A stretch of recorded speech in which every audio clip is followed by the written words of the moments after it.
Nyubelele wazimela umlungu kwagevezela amadolo. Tshe, yemka le nkokheli yasigovela ingophiyo. Umntu wabantu iqhula incoko umzi wamadoda. Inkcubabuchopho ichule incutshe madoda. Walahlekela umzi wakwaNdanya wasishiya silambatha. Esihlahleli linene ukufa kwaMombatha. Hamba Ncesane usibulisele. Uyazi usishiye bugxwayibeni uze usikhusele.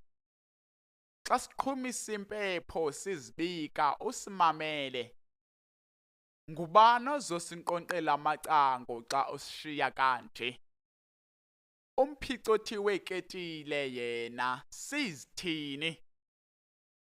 Esi siphiwo singaka nonqala intloko usishiya kubani? Udambalazile utamnci kaDambaye wasishiya sindandathekile. Wathatha umthwalo wagoduka wasishiya sixhelekile. Yatsho imvana sohamba ngohamba akusenani ugqatso ulufezile. Uqhamile wanda izibhalo uzifezekisile. Nangona besisajonge lukhulu nje akusenani yona imela igobele esandleni kunojongile.